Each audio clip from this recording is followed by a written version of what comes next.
ถ้าคุณควบคุมสิ่งนี้ได้ชีวิตคุณจะง่ายขึ้นครับสิ่งนั้นคือความคิดนั่นเองนี่คือคำกล่าวจากหนังสือ The Rules of Thinking ครับหากคุณสามารถพัฒนาความคิดของตัวเองได้หรือหากต้องการพัฒนาสิ่งที่มันอยู่ในหัวเราตลอดเวลา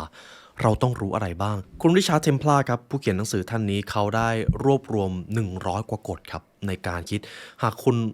สามารถเอากฎเหล่านี้ไปประยุกต์ใช้กับการคิดได้ชีวิตคุณจะง่ายขึ้นครับในเอพิโซดนี้เราจะมาเรียนรู้กับหนังสือ The Rules of Thinking กฎเกณฑ์แห่งการคิดให้ชีวิตประสบความสำเร็จครับ You are listening to The Library Podcast.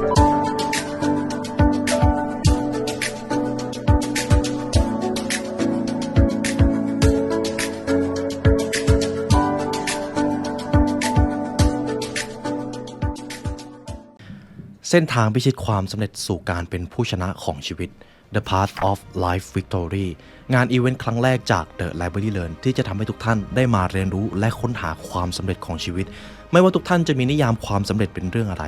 งานอีเวนต์นี้ครับจะมีคำตอบซ่อนอยู่ในงานจะมีเวิร์กช็อปให้ทุกท่านได้เข้าร่วมสนุกและทำกิจกรรมในการเรียนรู้การพัฒนาตัวเองหากทุกท่านต้องการรายล้อมไปด้วยคนที่มี growth mindset ต้องการที่จะพัฒนาตัวเองในงานนี้คือที่ที่เหมาะสมกับทุกท่านครับงานจัดขึ้นในวันอาทิตย์ที่24มีนาคมเวลา 9:30 นถึง 5:00 นณโรงแรมซัมเมอร์เซตเอกมัยแบงคอกโดยทุกท่านครับจะได้ค้นหาตัวตนและค้นพบแนวทางสู่ความสำเร็จของตัวเองซึ่งทั้งหมดนี้เป็นความรู้ที่จะถูกนำไปต่อยอดได้ทั้งชีวิตในงานทุกท่านจะได้พบกับผมนะครับไลออนยูวสิทธิ์แล้วก็สปีกเกอร์รับเชิญที่จะมาเซอร์ไพรส์ทุกท่านในงานรวมถึงของรางวัลที่จะแจกในงานอีกด้วยฉะนั้นหากท่านใดที่สนใจซื้อบัตรและต้องการร่วมมาเรียนรู้กับเราหรือมาเจอตัวผมด้วยสามารถดูรายละเอียดเพิ่มเติมได้ที่ Line @the_library ครับหรือคลิกลิงก์ที่ใต้ลิงก์ description นี้รีบจับจองที่นั่งนะครับเพราะการเรียนรู้จะทำให้คุณเป็นอิสระตำราสู่ความสำเร็จและเนื้อหาพิเศษจากเรา The Library Premium Content รับชมทั้ง2ช่องทางได้แล้ววันนี้ทั้ง YouTube Membership และ www.thelibrarylearn.com เพราะการเรียนรู้จะทำให้คุณเป็นอิสระนี่ก็อาจจะเป็นอีกเล่มหนึ่งที่เป็นซีรีส์ของหนังสือ The Rules of Life ของคุณริชาร์ดเทมพลาร์นะครับหนังสือเล่มนี้ตอนแรกดูเหมือนจะไม่มีอะไรครับแต่พอผมมีโอกาสได้อ่านแล้วลองตกผลึกถึงกฎทั้ง100กว่าข้อมันมี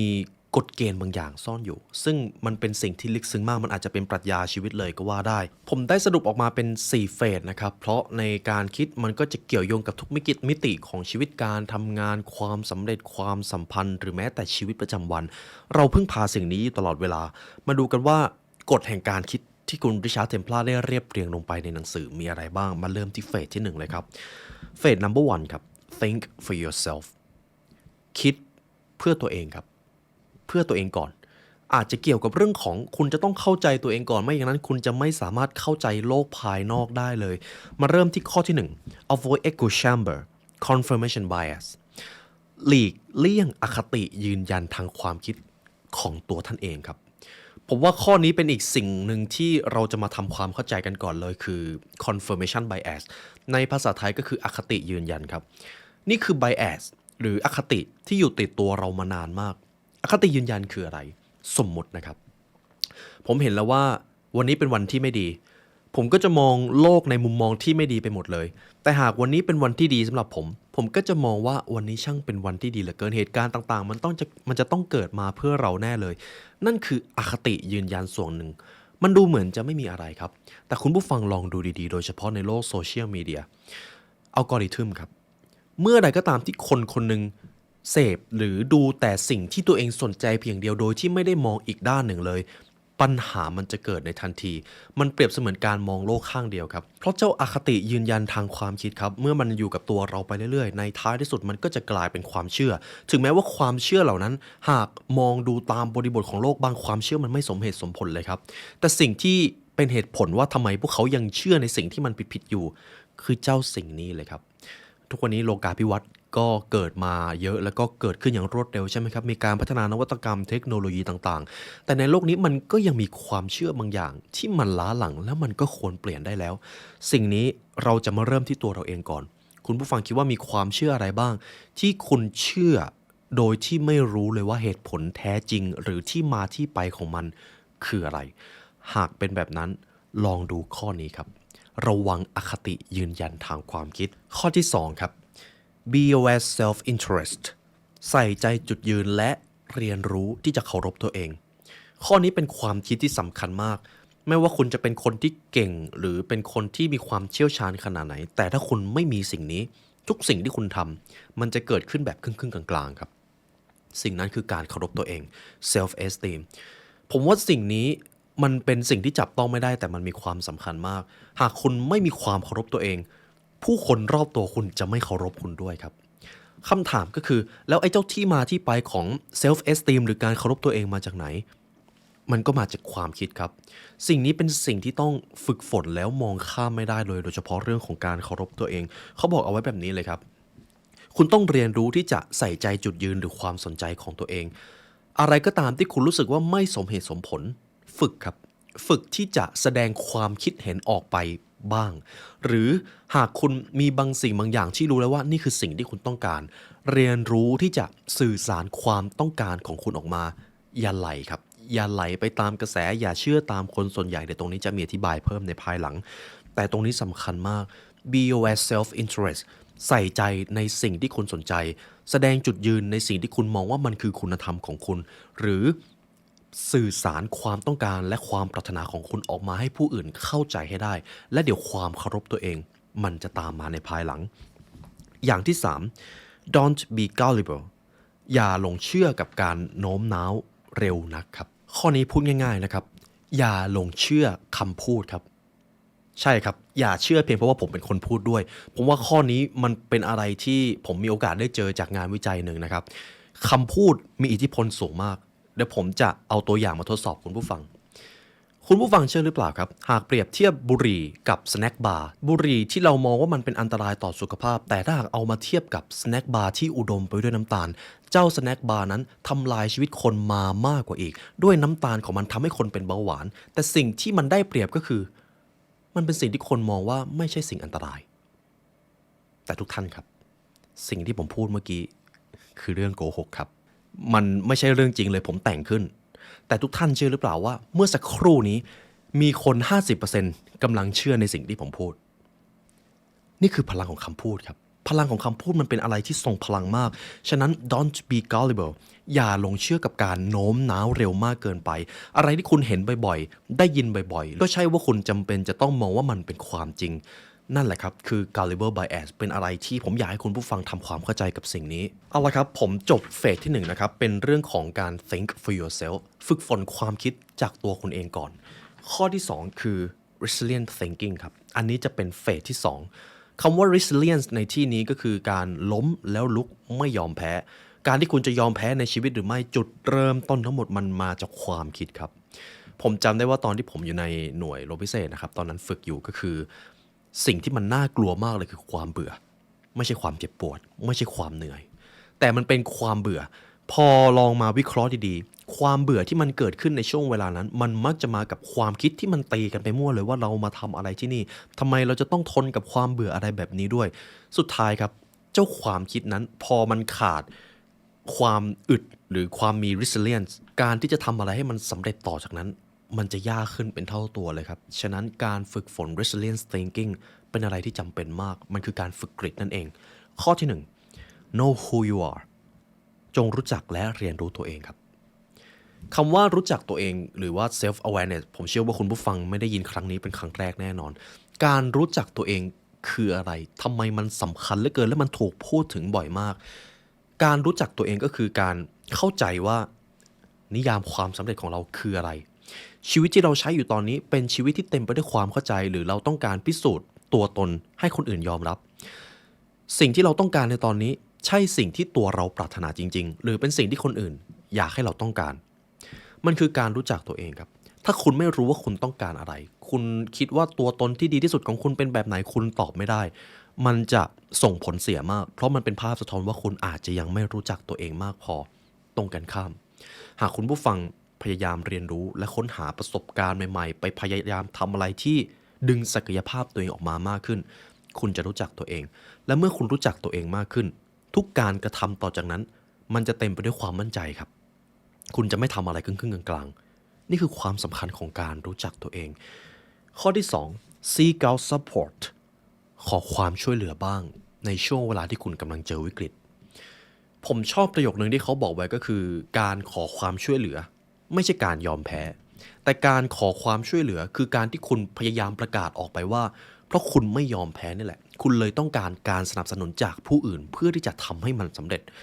การขอความช่วยเหลือเป็นสิ่งจำเป็นมากครับโดยเฉพาะเมื่อความฝันของคุณใหญ่ขึ้นคุณจะเริ่มรู้แล้วว่าคุณทำคนเดียวไม่ได้สิ่งนี้ก็เป็นอีกสิ่งหนึ่งที่ผมค้นพบครับผมเป็นอีกคนหนึ่งที่ชอบบู๊เดี่ยวแล้วกันชอบเป็นหมาป่าลุยเดี่ยวแต่พอถึงจุดหนึ่งครับพอเป้าหมายมันเริ่มใหญ่เป้าหมายมันเริ่มกว้างมากขึ้นผมเห็นได้ชัดเลยว่าการจะทำอะไรเพียงตัวคนเดียวมันจะไปได้ไม่ไกลแต่ถ้าเราร่วมมือหรือขอความช่วยเหลือจากคนอื่นเป็นกราฟความสำเร็จมันจะพุ่งสูงมากครับฉะนั้น seek out support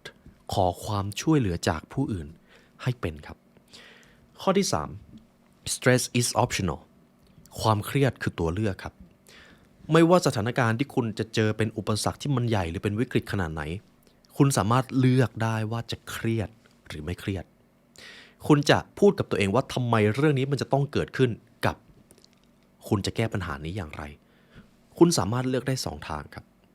เวลาเจอปัญหาลองคิดดูแบบนี้ครับเมื่อใดก็ตามที่คุณโทษปัญหาหรือมองว่าทำไมปัญหาต่างๆมันจะต้องเกิดขึ้นด้วยเชื่อเลยครับคุณจะเครียดมากกว่าเดิมคุณจะมองหาโอกาสไม่เจอเลยแต่ถ้าคุณมองว่าทำยังไงได้บ้างมันถึงจะแก้ปัญหานี้ได้ทำยังไงได้บ้างถึงจะพอมองเห็นโอกาสจากปัญหานี้ได้คุณจะเริ่มไม่เครียดคุณจะเริ่มมองเห็นโอกาสคุณอาจจะเริ่มขอการสนับสนุนหรือความช่วยเหลือจากผู้อื่นได้ความเครียดคือตัวเลือกครับอยู่ที่ว่าท่านเลือกอะไรข้อที่ 4 laugh at yourself มีอารมณ์ขันกับตัวเองบ้างครับข้อนี้ดูเหมือนไม่มีอะไรครับแต่ทุกท่านเชื่อหรือเปล่าว่าการมีอารมณ์ขันโดยเฉพาะช่วงเวลาที่เกิดปัญหามันจะทำให้คุณเป็นคนมีเสน่ห์สูงมากโดยเฉพาะถ้าคุณเป็นผู้นำนะครับบางปัญหาที่มันเกิดขึ้นคุณอาจจะไม่ต้องเครียดก็ได้เพราะคุณอาจจะไม่ต้องถึงขั้นล้มละลายปัญหามันอาจจะแก้ได้ลองมีอารมณ์ขันลองล้อตัวเองเล่นบ้างหรือพยายามชวนให้พวกเขาได้ตลกได้เจอมุกฝืดบ้างก็ได้ครับต้องยอมรับว่าในตอนที่ผมบริหารองค์กรอยู่นะครับในทุกๆครั้งที่มันเจอปัญหาแล้วดูแล้วว่าปัญหามันก็ไม่ได้ใหญ่ขนาดนั้นทุกๆครั้งที่ผู้นำสามารถสร้างบรรยากาศที่ทุกคนหัวเราะกับความผิดพลาดได้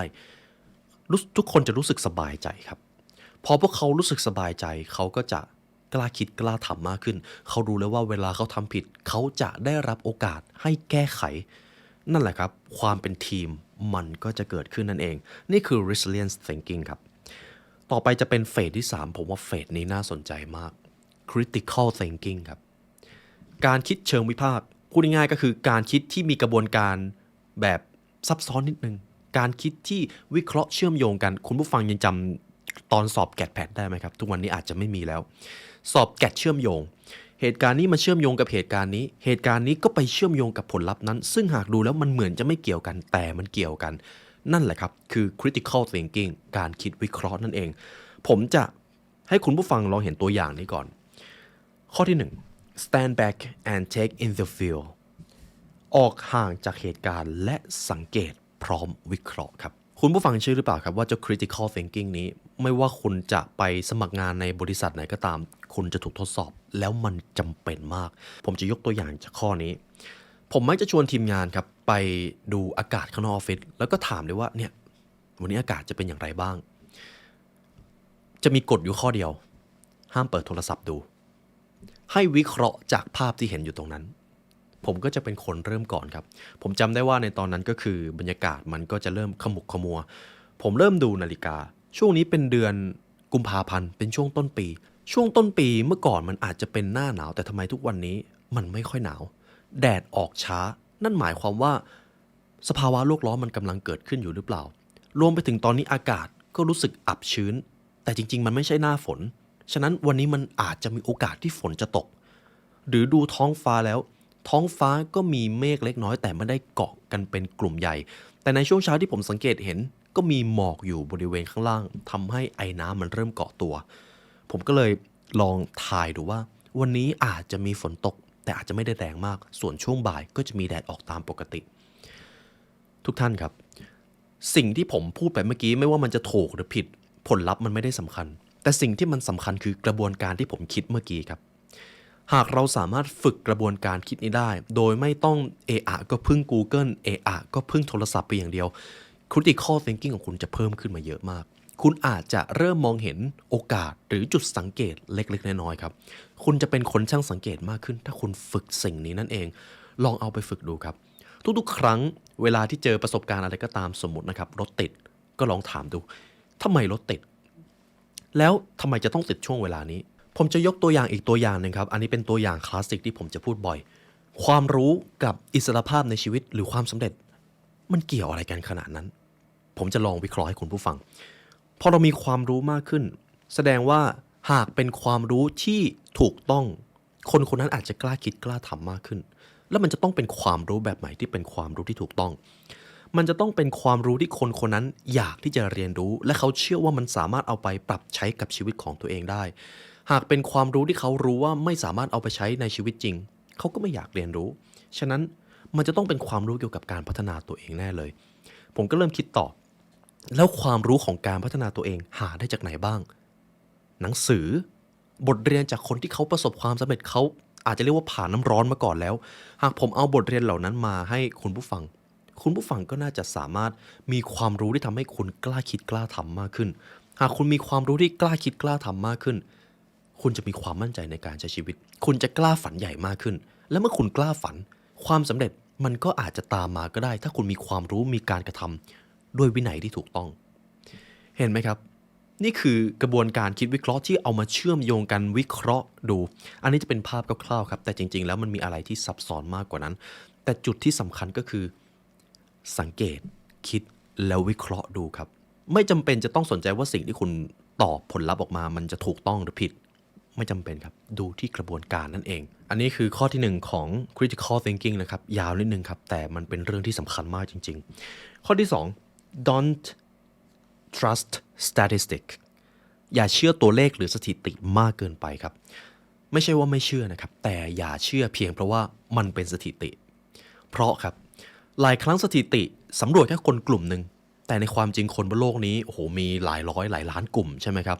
เมื่อใดก็ตามที่เราเชื่อเพียงเพราะว่าสิ่งนั้นมันดูเป็นสถิติมันดูมีตัวเลขคุณจะถูกหลอกได้ง่ายบ้างโดยเฉพาะเรื่องของรัฐบาลหรือการเมืองนะครับเขาอาจจะเอาสถิติมาหลอกคุณก็ได้ถ้าคุณหลงเชื่อเร็วเกินไปคุณจะโดนข่าวหรือ fake news ปั่นได้ง่ายมากนั่นเองข้อที่3 don't believe it just because everyone else does อย่าเชื่อเพียงเพราะคนส่วนใหญ่เชื่อผมว่าข้อนี้สำคัญมากหลายครั้งที่เราเชื่อหรือทำบางสิ่งบางอย่างเพียงเพราะว่าก็คนส่วนใหญ่ทำก็คนส่วนใหญ่เชื่อก็เลยเชื่อตามตรงนี้ผมจะอธิบายเพิ่มก็คือไม่ได้หมายความว่าสิ่งที่คนส่วนใหญ่เชื่อจะเป็นสิ่งที่ผิดครับแต่มันหมายความว่าเมื่อใดก็ตามที่คุณเชื่อตามคนส่วนใหญ่โดยที่ไม่รู้ที่มาที่ไปเลยคุณจะกลายเป็นแก่ขาวคุณจะไม่รู้เลยว่าสิ่งที่คุณทำสิ่งที่คุณเชื่ออยู่เหตุผลจริงๆมันคืออะไรและคุณก็จะไม่ต่างจากหุ่นยนต์เลยครับผมว่าข้อนี้สำคัญมากโดยเฉพาะหากน้องๆรุ่นใหม่กำลังฟังอยู่อย่าเพิ่งเชื่ออะไรเพียงเพราะคนส่วนใหญ่เชื่อเพราะหลายครั้งมันผิดคุณผู้ฟังลองนึกถึงช่วงเวลาประวัติศาสตร์ถ้าผมพูดคำนี้ทุกท่านเข้าใจเลยช่วงเวลาล่าแม่มดช่วงเวลาของการล่าแม่มดของฝั่งยุโรปนะครับผมจำคศอะไรไม่ได้แต่ปัญหาก็คือคนส่วนใหญ่เชื่อเลยว่าเนี่ยถ้าคนนี้เป็นแม่มดเราจะต้องมาจับประหารถามว่าถ้าในตอนนั้นคุณไปอยู่ในสถานการณ์นั้นคุณอาจจะหลงเชื่อตามคนส่วนใหญ่ก็ได้แต่พอเวลาผ่านไปจนมาถึงศตวรรษที่21พอเรามองย้อนกลับไปทำไมคนส่วนใหญ่เชื่ออะไรแบบนั้นมันดูไม่มีเหตุผลเลยเห็นอะไรไหมครับมันเป็นเพราะว่าเมื่อไรก็ตามที่คนเห็นคนส่วนใหญ่เชื่อหรือทำสิ่งใดคนหรือในฐานะมนุษย์คนหนึ่งก็จะหลงเชื่อได้ง่ายมากฉะนั้นระวังข้อนี้ครับอย่าหลงเชื่อเพียงเพราะคนส่วนใหญ่เชื่อข้อที่4ครับ opinion aren't facts ความคิดเห็นกับคำพูดของผู้อื่นอาจจะไม่ใช่ความจริงเสมอไปโดยเฉพาะความคิดเห็นฟังได้ครับแต่เรื่องของความคิดเห็นเป็นอีกสิ่งหนึ่งที่หลายครั้งเวลาคุณจะทำอะไรก็ตามแล้วไปเจอความคิดเห็นที่บอกว่าคุณจะทำได้เหรอพูดง่ายๆมันอาจจะเป็นคำวิพากษ์วิจารณ์ครับความคิดเห็นเหล่านั้นไม่ใช่สิ่งที่คุณจะต้องเชื่อ 100% ครับไม่ใช่เลย มันเป็นเพียงแค่สิ่งที่คุณควรจะเอามา critical thinking หรือคิดวิเคราะห์ว่าสิ่งที่เขาพูดมันจริงหรือเปล่าหรือมีคนที่เคยทำสิ่งนี้ประสบความสำเร็จหรือไม่ลองดูซิทำไมเขาถึงคิดแบบนั้นนี่แหละครับคือการคิดวิเคราะห์แบบ critical thinking ต่อไปจะเป็นเฟสที่4ครับเป็นเฟสสุดท้ายและเป็นส่วนที่คุณริชาร์ด เทมพลาร์ให้ความสำคัญมาก calm ครับความสงบต้องยอมรับว่าในทุกวันนี้นะครับวินาทีที่ผมพูดอยู่คุณผู้ฟังอาจจะเจอปัญหาจากความคิดของตัวเองมันตีกันไปมั่วเลยรู้สึกยุ่งเหยิงมากหากเราไม่สามารถควบคุมเจ้าสิ่งนี้ได้ชีวิตเราจะยากมากครับฉะนั้นต่อไปนี้จะเป็นกฎแห่งการทำให้ความคิดของเราสงบครับข้อที่1 look back on yourself หยุดแล้วคิดก่อนที่จะตอบสนองไม่ต้องรีบตอบสนองครับ look back for yourself ครับผมชอบงานจิตวิทยาหนึ่งที่เขาแนะนำว่าเวลาที่คุณกำลังโต้เถียงหรือกำลังโมโหลองคิดภาพว่าคุณเป็นแมลงวันตัวหนึ่งกำลังเกาะอยู่ที่กำแพงแล้วก็กำลังเห็นตัวคุณนั่นแหละครับกำลังโวยวายกำลังมีอารมณ์โกรธอยู่หากคุณมองภาพแบบนั้นได้คุณจะสงบลงมากขึ้นครับมันเป็นการหยุดคิดแล้วลองมองภาพดูว่าหากคนอื่นมาเห็นตัวเราแบบนี้เขาจะชอบเราหรือเปล่าลองเอากฎนี้ไปใช้ครับ look back for yourself ข้อที่2 catch yourself พูดง่ายๆก็คือการอยู่กับปัจจุบันครับผมชอบสิ่งหนึ่งที่ทีมงานผมได้เคยทำคลิปสั้นไว้ก็คือตอนนี้มือคุณอยู่ตรงไหนครับผมชอบตรงนี้ก็คือเมื่อใดก็ตามที่คุณรู้สึกว่าคุณไม่ได้อยู่กับปัจจุบันลองคิดดูเลยว่าตอนนี้มือของเราอยู่ตรงไหนมือของเราอาจจะอยู่บนโต๊ะมือของเราอาจจะอยู่บนเมาส์หรือเปล่ามันคือการได้กลับมาอยู่กับปัจจุบันเพราะเมื่อใดก็ตามถ้าปล่อยความคิดฟุ้งซ่านมากเกินไปคุณก็จะรู้สึกว่าคุณไม่สงบเลยคุณทำอะไรมันก็มีความคิดตีในหัวเป็นเต็มไปหมดฉะนั้น catch yourself ครับลองคิดดูว่าตอนนี้มือของคุณอยู่ตรงไหนหรือบางท่านอาจจะมีเทคนิคในการอยู่กับปัจจุบันก็ได้นะครับการอยู่กับลมหายใจอะไรทำนองนั้นข้อที่3 mind your vocab ระวังคำพูดครับหากเกิดเหตุการณ์อะไรก็ตามโดยเฉพาะอุปสรรคนะครับแล้วคำพูดคำแรกที่คุณพูดออกไปคือการกล่าวโทษบ่นหรือโทษคนอื่นคำพูดนั้นจะทำให้คุณไม่สงบครับคำพูดนั้นจะทำให้คุณรู้สึกว่าคุณตกเป็นเหยื่อของสถานการณ์มากขึ้นแล้วการแก้ปัญหามันก็จะไม่เกิดนั่นเองข้อที่4 choose your friends wisely เลือกเพื่อนให้ดีครับผมว่าข้อนี้มันอาจจะไม่ได้เกี่ยวอะไรกับการคิดแต่ความสัมพันธ์มันมีอิทธิพลกับความสุขของคุณโดยตรงเรื่องของเพื่อนครับต้องยอมรับว่าถ้าคุณมีเพื่อนที่ชวนคิดในเรื่องที่ดีนะครับชีวิตคุณก็จะดีตามไปด้วยแต่ถ้าคุณมีเพื่อนแบบตรงกันข้ามเลยชวนคิดแต่เรื่องที่มันไม่ดีไม่มีสาระไม่มีการพัฒนาตัวเองเลยนั่นแหละครับชีวิตคุณก็จะเป็นแบบนั้นด้วยฉะนั้นการเลือกเพื่อนเป็นอะไรที่สำคัญมากถ้าคุณมีเพื่อนที่ดีเขาจะพาคุณคิดแต่สิ่งดีๆเขาจะพาคุณทำในสิ่งที่มันมีความหมายในภายหลังข้อที่5ครับ be your own friend จงทำให้คุณเป็นเพื่อนของตัวเองอยู่คนเดียวให้เป็นผมว่าสิ่งนี้เป็นอะไรที่มองข้ามไม่ได้หากคุณอยู่คนเดียวไม่เป็นไม่สำคัญว่าคุณจะเป็น introvert หรือ extrovert เราจะไม่มีเวลาได้มาตกผลึกเลยว่าเหตุการณ์ที่ก่อนหน้านี้ประสบการณ์ในอดีตมันเกิดอะไรขึ้นบ้างและเราได้เรียนรู้อะไรบ้างการอยู่คนเดียวเป็นอะไรที่จำเป็นมากครับฉะนั้นการเป็นเพื่อนกับตัวเองหรือการอยู่คนเดียวลองเดินทางคนเดียวดูบ้างลองทำอะไรที่ท้าทายด้วยตัวเองหรือพึ่งพาตัวเองดูบ้างและนั่นแหละครับคุณจะเจอเพื่อนซึ่งคือตัวคุณเองข้อที่6 stop fighting คุณไม่จำเป็นต้องเอาชนะการโต้เถียงกับใครไปเสียทุกเรื่องครับนี่คือกฎข้อสุดท้ายของ The Rules of Calm คุณริชาร์ด เทมพลาร์เขาบอกเลยว่าหากคุณใช้เวลาส่วนใหญ่ไปกับการ fighting หรือการสู้กับคนอื่นสู้ในที่นี้ก็คือการโต้เถียงการเอาชนะทางความคิดชีวิตคุณจะไม่มีความสุขเลยครับเรื่องของความสงบทางความคิดก็เป็นเรื่องที่ไม่ต้องพูดถึงแต่อย่างใดฉะนั้นข้อนี้ตรงตัวครับคุณไม่มีความจำเป็นเลยที่จะต้องไปโต้เถียงกับใครเพราะถ้าหากมันเป็นการหาแสดงความคิดเห็นหาจุดยืนหาข้อแก้ไขอันนั้นไม่เรียกการโต้เถียงอันนั้นเรียกว่าการระดมความคิดซึ่งเป็นการช่วยเหลือกันและกันข้อนี้ครับคุณไม่จำเป็นที่จะต้องโต้เถียงเพื่อที่จะเอาชนะใครเลยสักคนเดียวครับ